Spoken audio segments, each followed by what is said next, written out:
Okay, welcome to this episode of Talking Inspiration.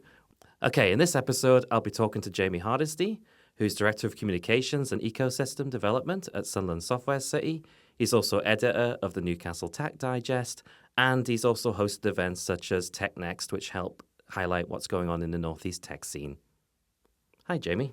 Hi, Peter. Thank you so much for having me. It's great to be here. Yeah, can you tell us a little bit more about yourself?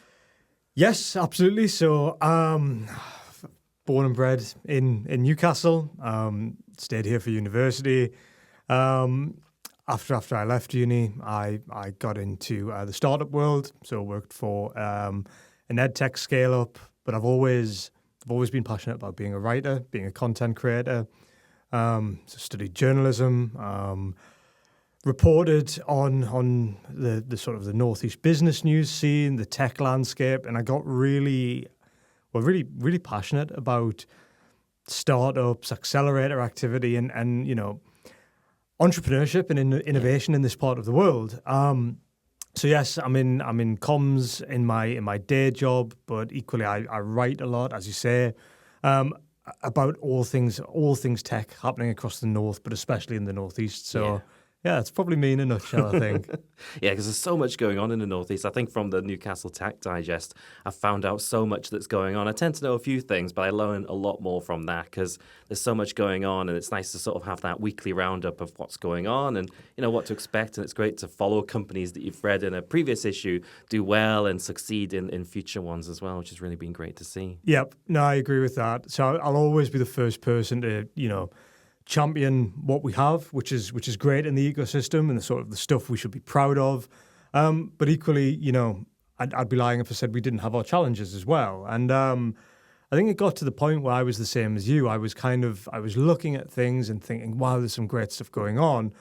But it could feel like, things were a bit disparate and maybe not connected or things were missed. And as a journalist, I would always feel like I was kind of scratching the surface of what was going on. And, I'd be missing stories, or there'd be stories which were going untold, or, voices which were unheard. And I really wanted something, where we could collate all of the good stuff happening and equally have a forum for discussion and respectful debate.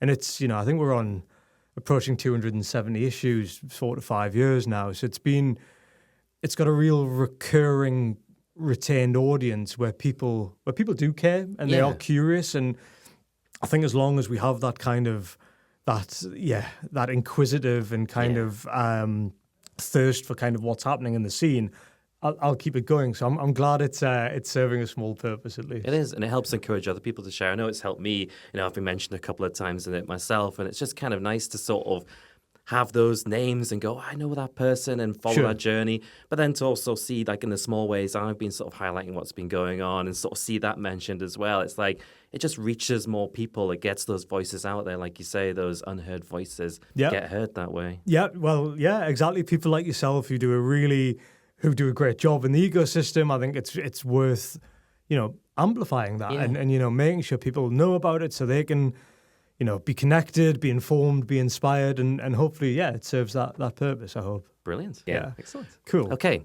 so today we're going to talk about an object that inspires you. So you'll have brought something along today that you're going to talk about in a minute. You'll also brought along a photograph, which will be of something or someone that inspires you. There'll also be a dinner or a drinks event where maybe some inspiration occurred. Also, how you found inspiration yourself, how you may have inspired someone else, and also how other people can find their own inspiration as well. So that's what we're going to be talking about. So let's start with the object of inspiration. So what have you brought along today that inspires you? Cool. Okay. So today I've brought along a journal. So for as long as I can remember, I've always been passionate about writing. I've always been curious. I've always wanted to write. And I've spent, much of my career and much of my sort of personal time trying to hone that skill and improve. And it's become something that I think has been, or something which is, ingrained in my identity. And I'm very much, still learning and still on that path to improving and hopefully putting things out there in the world which are inspiring for other people or which are, at least informative. So as I say, I write a lot about the tech sector. You know, I interview a lot of entrepreneurs. I've been very, I guess, externally facing with my words. But as you probably know, Peter, a couple of years ago, I had a really life-threatening accident where that resulted in me spending a lot of time in hospital, suffering from paralysis following a broken back. And I've been very lucky in life, to be honest. And that is probably going to be the defining point in my life, I would imagine. And I have to say, in the initial days, the sort of the darker days, I really struggled, and I kind of couldn't cope with what had happened, if truth be told. So I think it might sound like a total cliche here, and I hope it doesn't, but I think writing helped save my life. So I've brought with me the journal that I kind of relied upon and invested in over the months I was in hospital. So each day I would write about, you know, what had happened that very day, or what I was thinking, or what I was worrying about, or even what I was thankful for and what I valued. And I think I've not been able to read it cover to cover, even 30 months on. I've read snippets here and there. I think there are perhaps some pages of inspiration within it, but I think equally that I know there are some really sort of frightful or negative chapters, I guess. And I've kind of used those to kind of spur on my you know, the journey I've been on to walk again and to you know, come back from everything that happened. So I've brought the journal along today because it means a lot to me. No, that's clear. Yeah, I mean, I guess just the act of getting those negative thoughts out, even if you never read them ever again, it was probably a way to sort of deal with them. Like, I'll get them into the journal, and even if you never have to read them, but then also have those positive thoughts that you can read back on. I mean, after something like that, it would be a struggle to sort of get not just your body back in order, but your mind as well. Yeah. You know, I've never gone through anything like that, but I kind of understand that kind of negativity you'd have to deal with initially, getting it out in the journal, even if it stays closed. And then you can bring in that positivity later as as your mind and body were recovering. That does mean a lot. That would be something that would be quite inspirational to have with you. Yeah, definitely. Yeah. So I think it was cathartic at the time, and you know, I think the full cycle of emotions, from fear to depression to anxiety, but equally to hope and thankfulness and relief as well, you know. So I think it's something that, while it is, you know, moleskin with paper inside of it, it's also full of, I guess, my identity, who I was, who I am, where I'm going. So when you asked me to bring something along, it was the only thing that I thought of, to be honest. Sense. So yeah, there you go. No, it's a powerful thing to have. You know, it would have helped you in so many ways. And even, like I said, even if you never read those things back, just to have got that out, it's almost chronicling a journey that you may never read fully, but you can take things from and, you know, remember those moments and deal with those negative emotions and kind of know that is what helped you, was just getting it out there. Yep. Even if it's just in a closed journal, that was something that you needed that helped you sort of move on and get where you are now. That's great to have shared that with us. So the one thing I'm thinking is, you've obviously brought this journal along today. So is this something you keep on your person? Do you have it somewhere at home? Where have you been keeping this normally? So I keep it in the bedside table. I'd be lying if I said I journal every day. I do write, I guess, to myself from time to time, perhaps when I need to. But I think going back to when I had the accident, and you know, my wife had my phone, had my belongings, and she'd put on Twitter that or X as we now call it. Yes. She'd put it out there that, you know, Jamie's in the ICU, we're waiting to see what happens. And as the weeks went on when I was in hospital, people in the Northeast tech sector started a GoFundMe page for me, and I had no idea about this at all. And my dad told me about it one day in hospital, and Sammy, my wife, was reading out all of the messages, and people were effectively donating money to help support my rehab. And I was really embarrassed about this. I felt very uncomfortable about it. Maybe, I don't know, the attention or whatever. And I guess I was in a very low place and, had lost any sort of sense of self-worth, if I'm honest. And then I think that inspired me to not only write and contain my own thoughts in this journal, but to start writing publicly about what I was doing. So you'll be familiar with the concept in the technology sector and in the startup world, which is build in public. So if you're running a startup, the concept is that you are sharing your learnings, sharing your vulnerabilities, sharing your journey and documenting it with the world, be that a piece of bespoke code that you're writing, a challenge that you've overcome, how you're feeling with the pressures of entrepreneurship, whatever it might be. So I've always loved that about the tech sector. I've always loved. Now I know tech can have connotations of tech bros and kind of West Coast USA and jumping over people to get ahead and all of that. But when I've looked at the UK tech scene and certainly the northern and northeast tech scene, I've always felt the nucleus has had sort of respect and help and collaboration as kind of its essence. And I've always loved that. So I kind of wanted to take that build in public, I guess, concept and use that in my recovery because I felt very uncomfortable people even wishing me well, never mind, giving me money, which was, has literally paid for the physio over the years and whatnot, which is amazing. So I wanted to, instead of just journal and self-contain those thoughts, I wanted to put them online. So I started writing Medium accounts and kind of giving updates on how I was progressing or how I was feeling.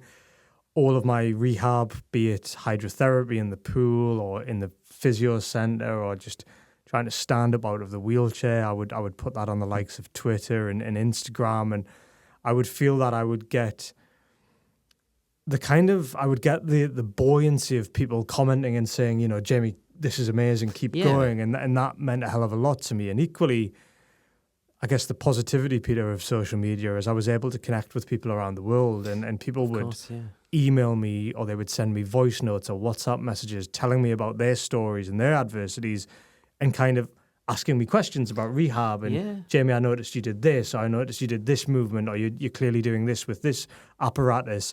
Why are you doing that? What muscle group is it engaging with? How is it helping you? Or how are you coping mentally? And I kind of, so to answer the question, while I absolutely cherish, I guess is the strange word to use that springs to mind, this journal, I also, I didn't just contain the thoughts to myself. I put them out there in the world, and I guess I very rarely feel proud of myself, to be honest, but looking back over the past couple of years, opening that discourse up, I'm glad I did it. Yeah, so you've not shared the journal itself, but you've shared the kind of feelings you were having with everyone else, and you got that support. I mean, it is a very supportive community in the Northeast generally, regardless of what's happened. But, I remember seeing those posts. I remember seeing that first post on social media because I was following you even back then, and I was so shocked. I was like, what's happened, And everyone was kind of like that.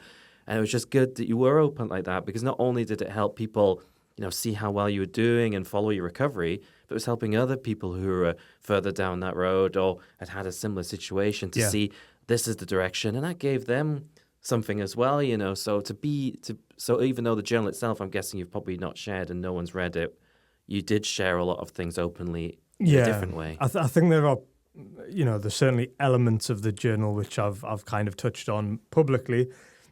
Excuse me. But even I haven't.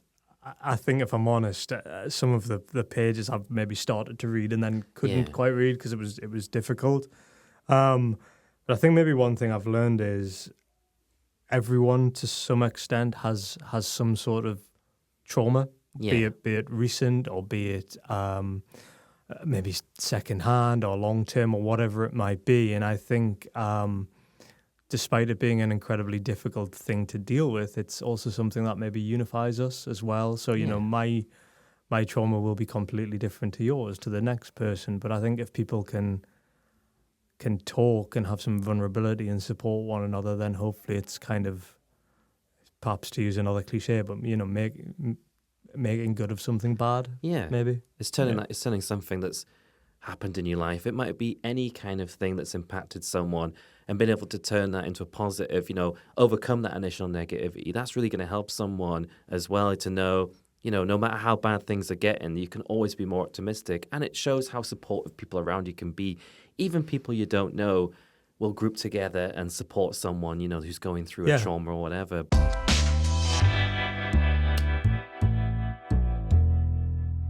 So one of the other things is there a picture that's inspired you of somewhere or something? So yes, why don't you share that with us? So as I say, I spent a long time in hospital and in various hospitals, and my wife framed 2 pictures.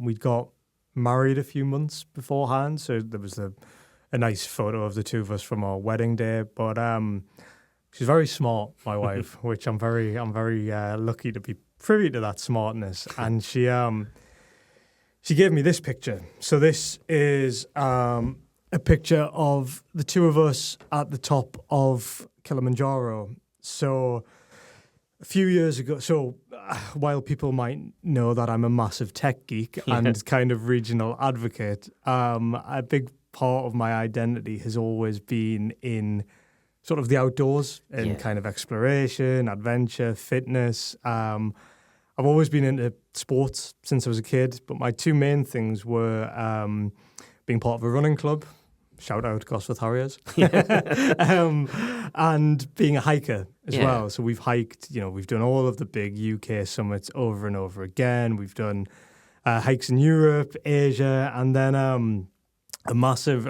probably the greatest thing I've done in my life was we did a week-long trek to the summit of Kilimanjaro. Yeah. And on the summit night, it was a sort of a 10 to 12-hour hike, and you had to do it through the night because it obviously gets so hot during the day, so much so that the terrain crumbles, so it's not safe for kind of step after step. So you do it through the night when the sun goes down, so that the earth freezes and it therefore compacts, so you can walk on the ground.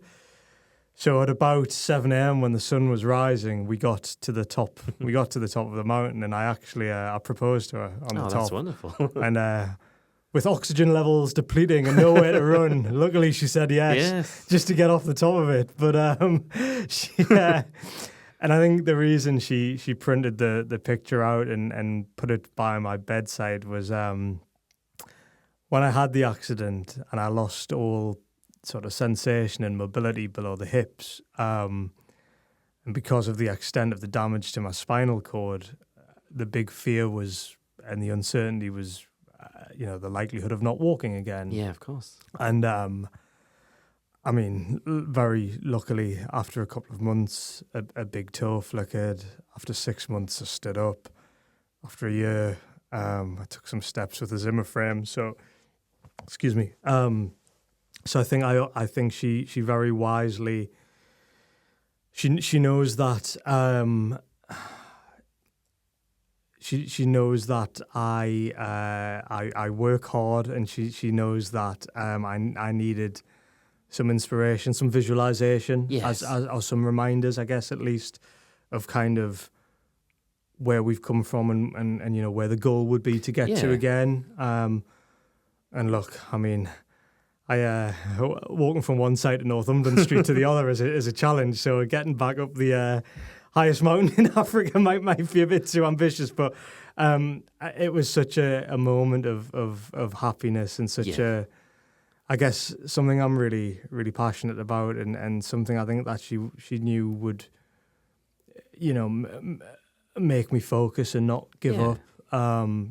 So yeah, it's probably the most special photo I have, I think, Peter. Yeah, no, that's really good because, I mean, achieving that, getting to the top of Kilimanjaro, that's no small achievement. I certainly couldn't do anything like that. But it's just like interesting that now drives you. You know that every kind of achievement you have, probably as you've been recovering, just getting to the end of Northumberland Street or something like that, that is almost feeling probably like the hike up to Kilimanjaro. You had this mountain to climb, and now because of what's happened, those mountains to climb have become a bit more daily than that. But you never know, that goal is there, and you might be at the top of Kilimanjaro again, maybe celebrating an anniversary. Who knows? Who knows? Who knows, but it's amazing to have something like that you can look at, and it's such an amazing moment anyway, a proposal. But the fact that can sort of drive you forward, if you're having a struggle or not having a good day, you can know, right, let's overcome that. Let's climb that mountain today. What's today's mountain? Is it going somewhere? Is it just going out? Is it just doing something you would have probably took for granted before? That's really good. Yeah, no, for sure. I think, getting to the top of the mountain wasn't something where, we just decided it one day and then the next day we went and did it. I think it was born out of kind of the way we've lived our lives and kind of the things we've enjoyed and been passionate about and the things that we've built up to. And I think, again, I'm always conscious of sounding. I read so many books. Be it I've spent so much time in my 20s reading books about business and entrepreneurship and mindset, and it all kind of just, I guess, can bumble into cliche after cliche. So I'm always conscious of not sounding like a douchebag. But I think it serves genuinely. I believe as a reminder of kind of you take the little steps and you invest in the small things, the micro goals, it's the small steps that lead to the big steps. And I think that's how I've focused my recovery, just kind of incremental improvements, getting better, a fraction of a percent each day, each week, and eventually, it does accumulate, and then you can climb your own mountain. God, I do sound like a cliche. Sorry, I do apologize. But genuinely, I think, we all have our challenges. Again, mine will be different to yours. I mean, I know you're a brilliant, software developer, and I bet that, how old you are now, you're better than what you were 20 years ago. And that's come from dedication to your craft and kind of learning things and being open-minded and trying. And you'll have days where, me as a writer, there's things that I look back on and I'm like, oh my goodness, that was terrible what I wrote. Or, there's equally, there are genuinely times where I look at something and I think, I'm really pleased I wrote that. That wasn't too bad, was it? So I think it's kind of just, as I say, having that photo by my bedside table, especially in the dark days, it served a purpose, put it that way.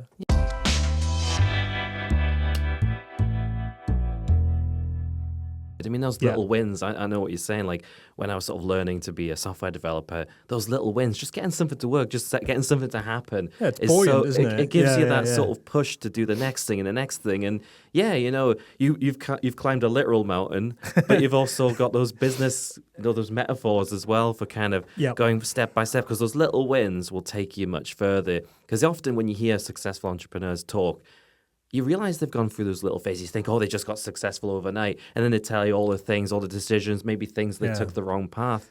And it's interesting to hear that their stories aren't too far removed from everyone else's. They just made those decisions. They were willing to take that next step, even if it was a small one, because they knew eventually that would get to their goal. And you took those steps to climb that mountain, and you're probably going to take more steps than that. So it's just seeing that sort of onward trajectory and, always looking forward, always looking for the positive. Even if things have turned and started negative, you can always turn that around, and you just have to take that first small step and see where it takes you. Okay, that's great. Thanks, Jamie, for sharing that. So, has there ever been like a drinks or a dinner or something where you've been out and some inspiration has happened? Maybe someone's inspired you there. Has anything like that happened to you?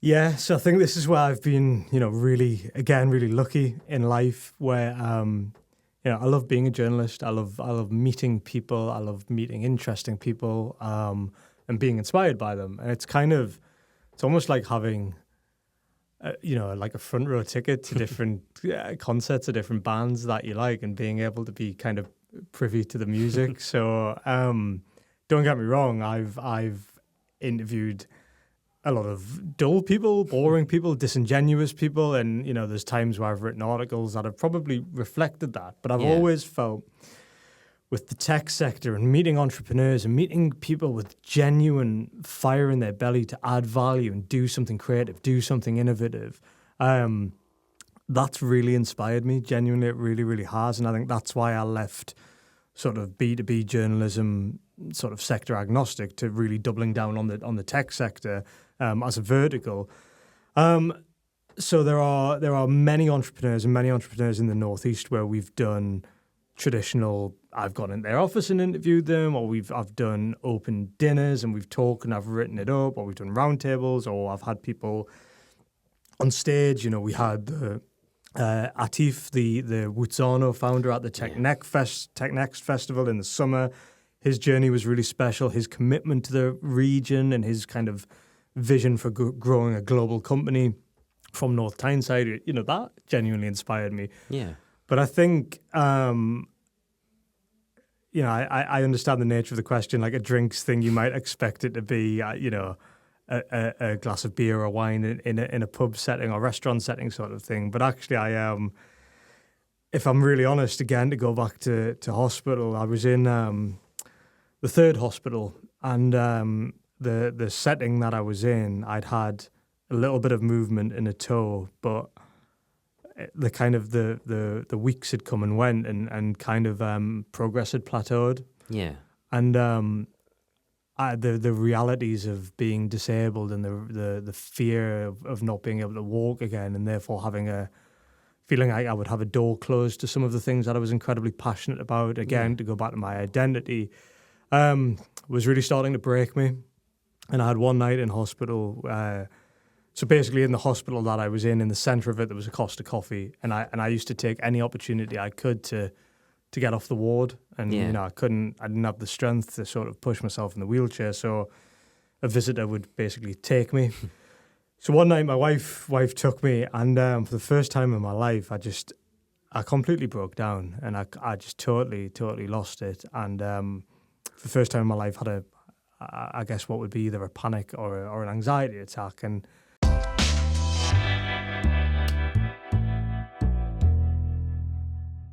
I guess that spilled into the next day, and this was probably, lowest of the low. And that next night, I had one visitor, and that sole visitor was my dad. And my dad and I are very close. He's a great dad, but he's a best mate as well. And when we were growing up, we would play Nintendo 64 together. He would do all the levels on Zelda that I couldn't do. He introduced me to Doom. And my dad has run like a digital agency for a long time. So we always had, like the old cubic white Apple computers. You had a HUD, and he got me into tech basically. And I think any, young boy who their dad's their hero, you kind of want to emulate them. So I'm sure there is, subliminal decisions, subconscious things I've done, which have probably led me to maybe the field I'm in, and that's largely probably due to my dad. And we had a conversation, and he knew I was suffering, and he sat there and he inspired me. He basically said, "Look, you might never ever walk again, and we're gonna have, that's a reality, and it's something we need to accept." But he's going, "I don't think it's impossible, and I think if anyone can do it, it's you." And he made me feel like, I was back on top of the mountain. He made me feel great from feeling so low. And he basically said to me, "Look, you've got to do everything you can over the next couple of years to come back from this, and you need to believe that you're going to do it." Because I wasn't seeing progress. I was feeling sick. I was in pain. The uncertainty was crippling. I didn't want to look at myself in the mirror. I didn't feel like me anymore. I felt like a failure, to be honest with you. When I look back at the journey in hospital and how challenging it was, I think genuinely that night, after how low I was, to then, I guess, vacillate to feeling quite indignant and defiant, and feeling like, right, let's fight this, let's do it. And, I think maybe one thing I take pride in is, telling other people that they can't do things and that I'll help them and I'll have the back. And it's probably the only time in my life, or part of an only time in my life where I needed someone else to reach down and pull me up. So that, in terms of being inspired myself, that is truly a memory that I think I'll always cherish. It was that powerful, if that makes sense. I don't know. Yeah, it does, definitely. I mean, it's great to sort of, you just needed even the smallest amount of inspiration. That's what you needed. He was helping you play those levels in Zelda, and there he was, just to kind of give you that nudge and say, you can do this. Yeah. Let's start now. Every little step is a step in the right direction. And that's what you needed. You just needed someone to say, let's do this. And you were like, let's take it on. And I like that. That's exactly what you needed. And that's a really great moment to have that kind of inspiration. It's exactly what you needed at the right time. Thanks, Peter.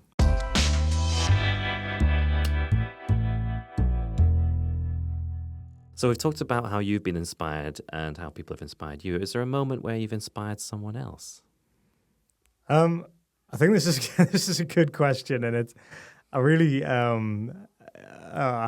struggle with kind of I guess talking positively about myself. Like, don't get me wrong, I can stand on stage in front of a room of people and interview a dauntingly impressive entrepreneur or something like that. But yeah, this I find hard. Maybe a couple of examples. So I'm a Newcastle Uni graduate, so I actually studied history at uni. I get the irony of now working in shiny futurist technology. And obviously I've studied journalism as well, and now I'm in tech. So when I work with Newcastle Uni and as part of the alumni, speak to different faculties. So again, history undergrads, journalism students, but the careers service actually really, really helped me at university. So, I came out, good degree from a good university, couldn't get a job. Very, very naively just kind of didn't know exactly what I wanted to do or maybe even what I could do. And that service really helped me as well. So I genuinely believe in the idea of like paying it forward and paying it back, and kind of, I think I certainly don't mean from the money that people donated me on that GoFundMe page, which is part of it, but I've genuinely benefited from the knowledge, experience, and help of so many people in the Northeast, be that people who have been ecosystem builders in the tech sector, people who have been entrepreneurs and creatives, people who have been, C-suite level or whatever it might be.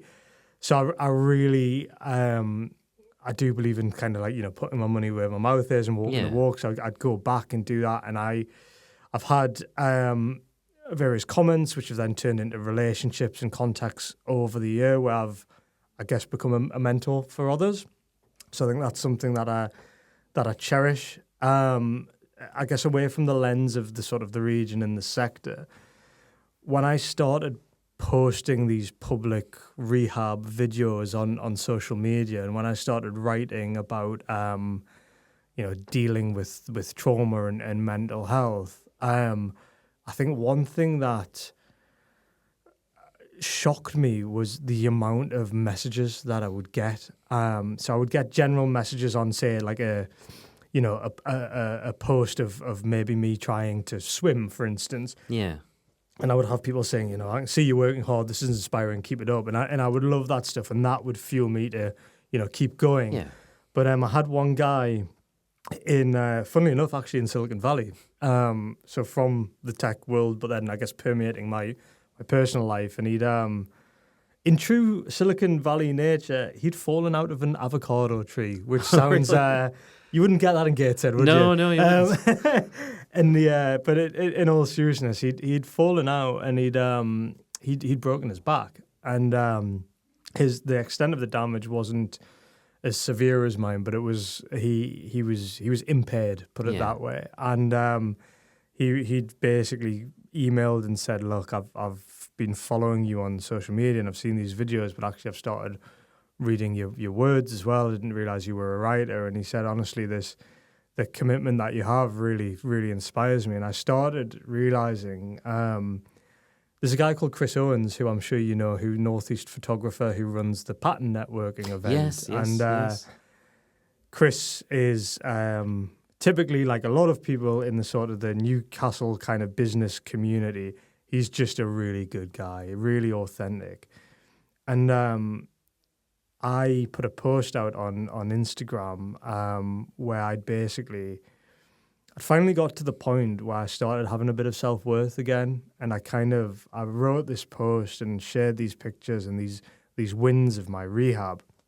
And I said, look, I don't know who this post is for, and I by no means have any intention to come across as preachy or an influencer here or anything like that, but here are some things I've learned and here are some reflections that I have. And I said, look, as I say, I don't know who it's for, but, you know, believe me, if you're in the worst place that you could possibly be in, there is always hope. Yeah. And Chris wrote back something really succinct and really profound, and this is me building Chris up here. Usually I'm taking the mick out of him. And he said, Jamie, this is for everyone. And I kind of, I was like, do you know what? You're right. Like, it doesn't matter what you're dealing with or, you know, what the challenges are. Like, everyone has them. Some are seen, some are public. Quite often they're unseen, and actually just by, I guess, showing some vulnerability and connecting and wanting to help and wanting to, and just being a human, man. Like, It's worth something. It's important. So, I suppose a bit of inspiration back at me, which I very much appreciated.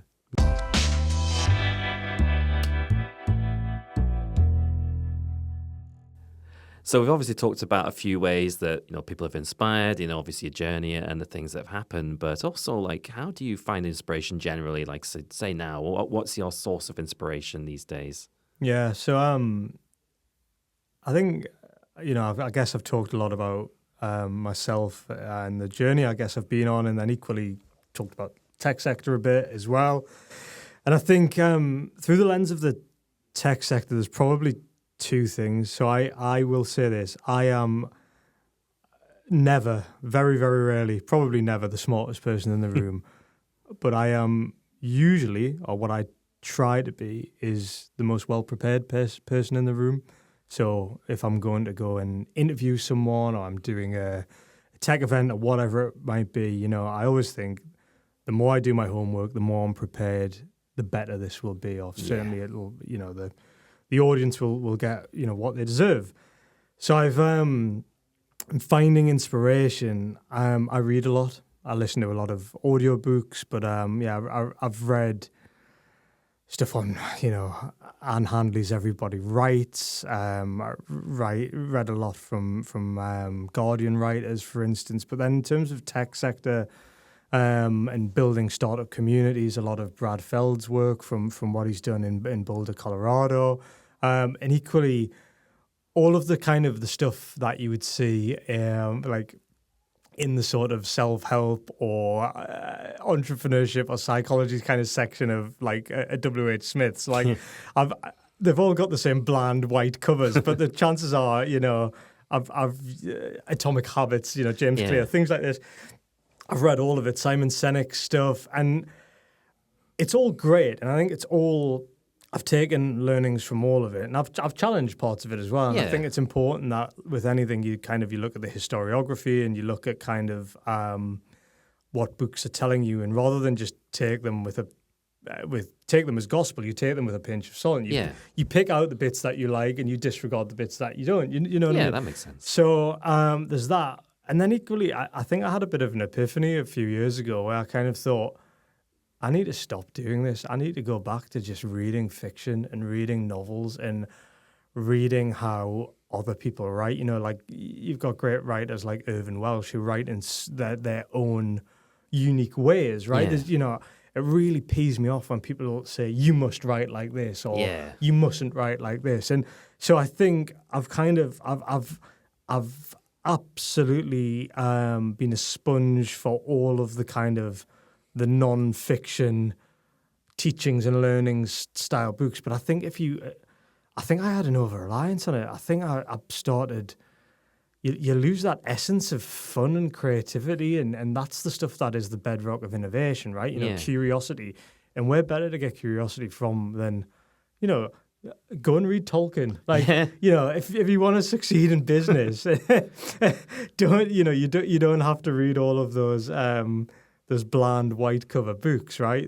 I'm sure there's great learnings in them, and I've seen great learnings in them. But equally, I do take inspiration from fiction and creative writing as well. I think the thing that really helped me personally was two books. So one, Meditations, so ancient Roman book about sort of Stoicism and kind of the controlling what you can control. And, you know, when I was in hospital, I was faced with all this kind of uncertainty and anxiety, and kind of used that book to help me take back control to as best as I could. And then very, very, very randomly, but something which I kind of came to rely on is my wife keeps calling me a boomer because I never use TikTok, but I will watch YouTube shorts. I will fall into a YouTube cavern or a YouTube loophole of just kind of like watching these 30-second random clips, okay? And my algorithm must be filled with sports, travel, entrepreneurship, tech. It's probably the weirdest accumulation that you could possibly find. But there's a guy who has unfortunately passed away now, but big in the sporting world, was Kobe Bryant, who was an elite USA basketballer. And I think on the surface level, he was known for being athletic and being tough and trash talking and whatnot. But he, unlike a Michael Jordan who had the physique and, you know, could wrap his hand around a ball, and he had the body to be the best. Yeah.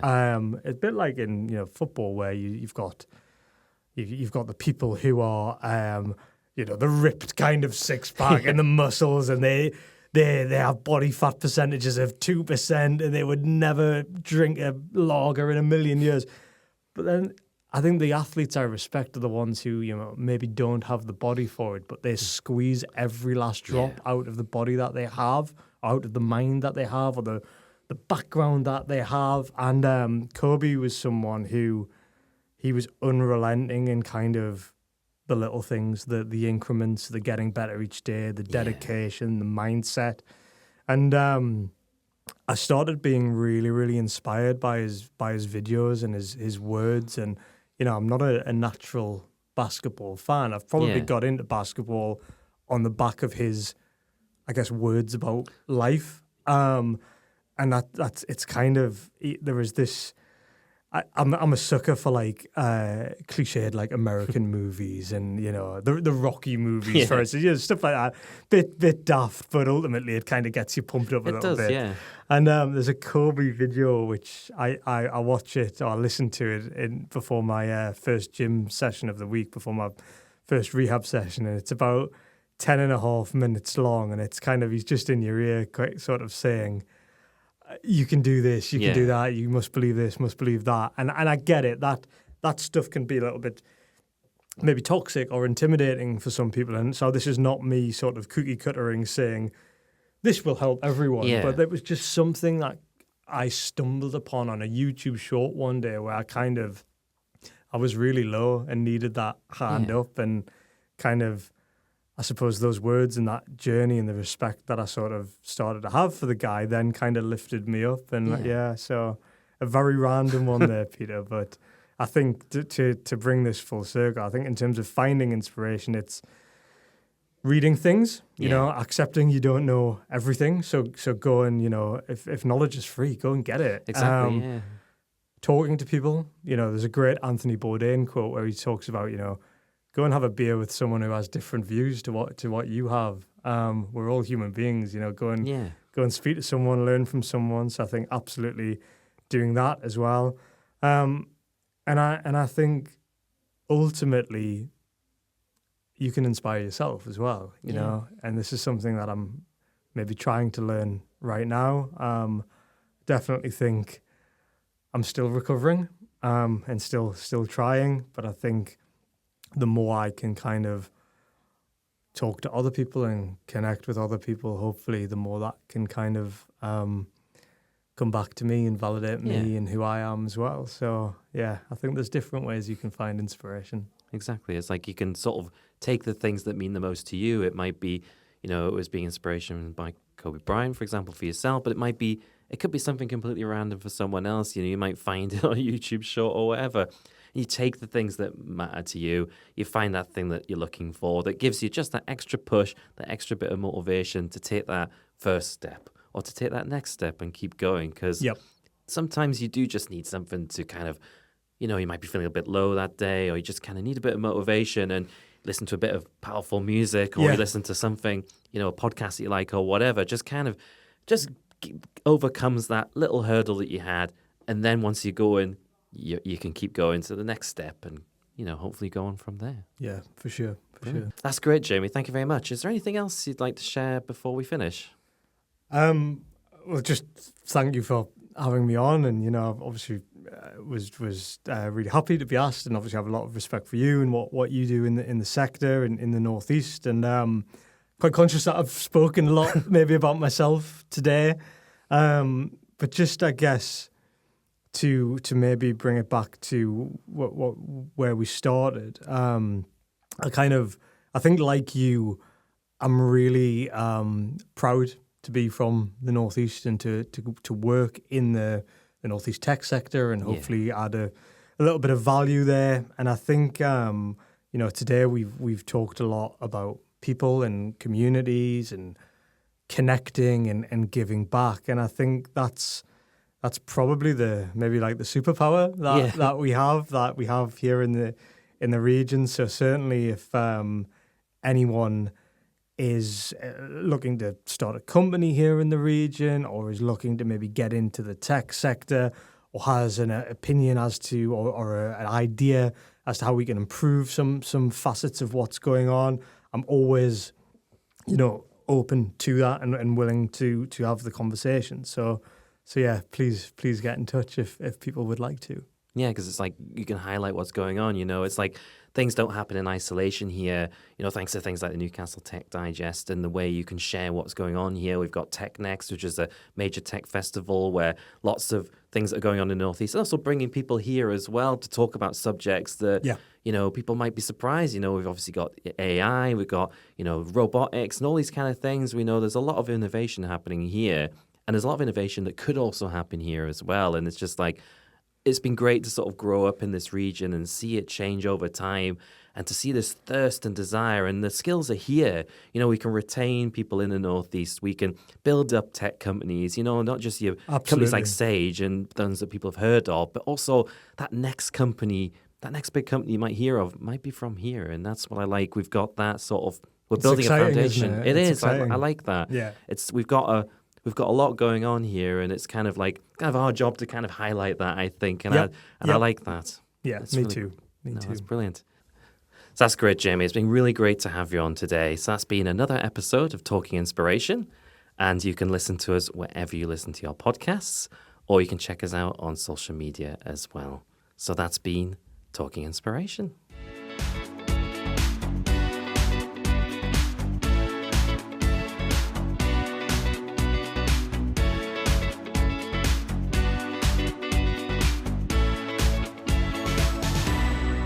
Niltoni Broadcast Network, NBN, popcorn for your ears.